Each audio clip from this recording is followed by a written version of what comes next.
Good afternoon.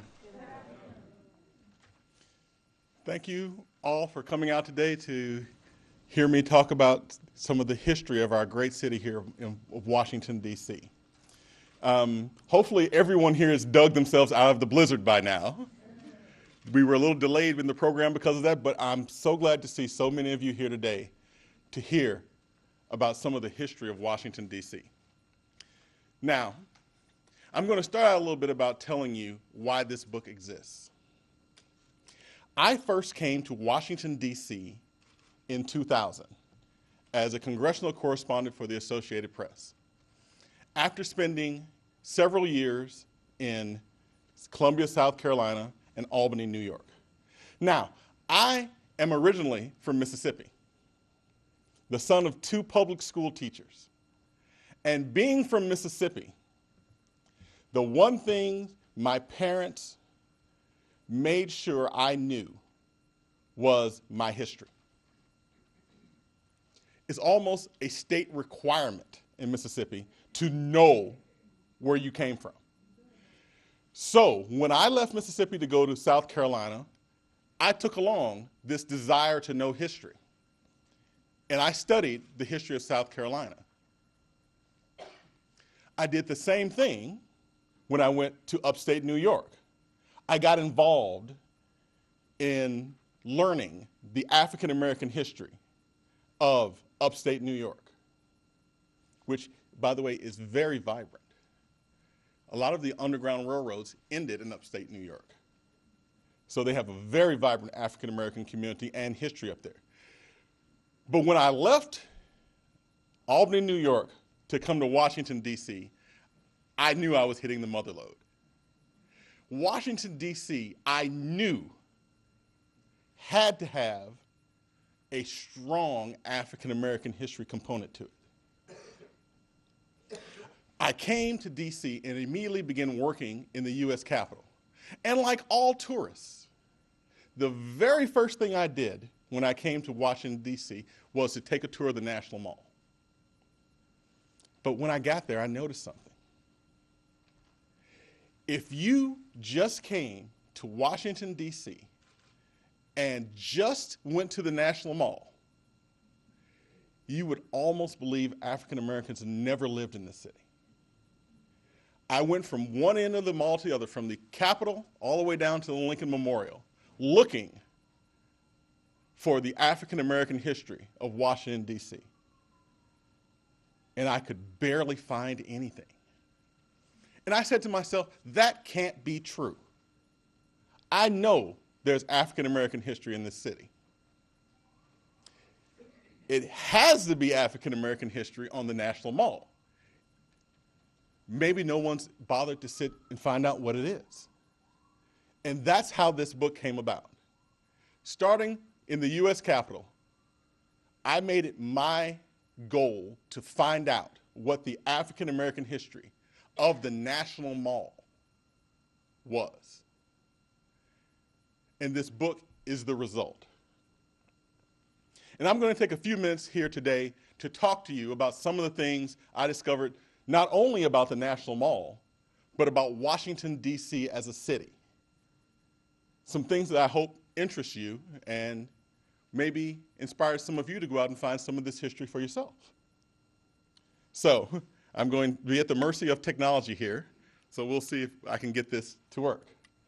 Now, one of the first things I did when researching this book was to look at Washington, D.C. as a whole. For years and years and years, Washington, D.C. was a majority African American city. I think the numbers are changing right now, but for a long time, Washington, D.C. was an African American majority city. So the question came to me, there are hundreds of statues in the city limits of Washington, D.C. sitting on public property. Some of these statues had to be of African Americans, I just knew. And so I started looking around the city and trying to find out how many statues are there of real African Americans on public land in Washington, D.C. Now, I want to be specific about what I'm talking about. I am talking about statues of real African Americans, not models. For example, there are statues of African Americans in the Korean War Memorial. However, these are models. These are statues meant to represent all African Americans who fought in the Korean War. No one can look at this picture and say, that's my Uncle Jimmy. This is just a model. So we're not going to count that.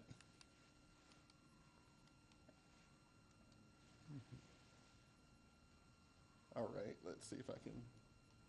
The same thing goes for the Vietnam War Memorial. In addition to the famous wall, there's the 3 servicemen statue. There's an African American represented in that statue as well. But once again, this is a model.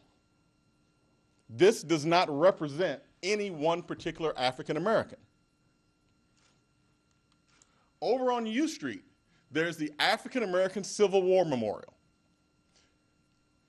memorializing the African Americans who fought in the Civil War. On the front, you have 3 African American soldiers. You can't see in this picture, but on the rear, there's an African American sailor, because African Americans served in both the Union and the Confederate Navy as well.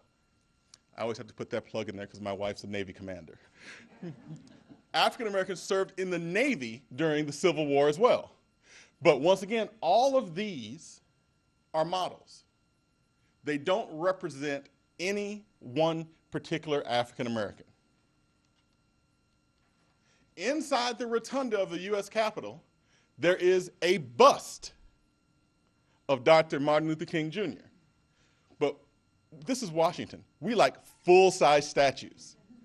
We really like to put them in the middle of the street where we have to drive in circles around them. So we're not going to count this either. So, where in Washington, D.C.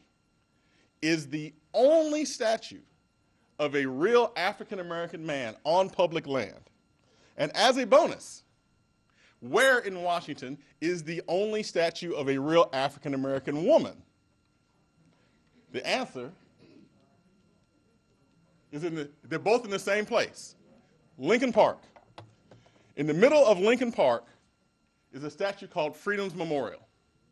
It's a statue of President Lincoln with a freed slave at his feet. That freed slave is a real person named Archer Alexander.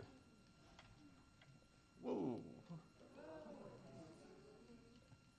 Technology, you know? Let's back up to...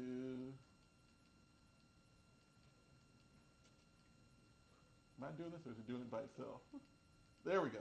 There we go. And I want to read you a little bit about Freedom's Memorial.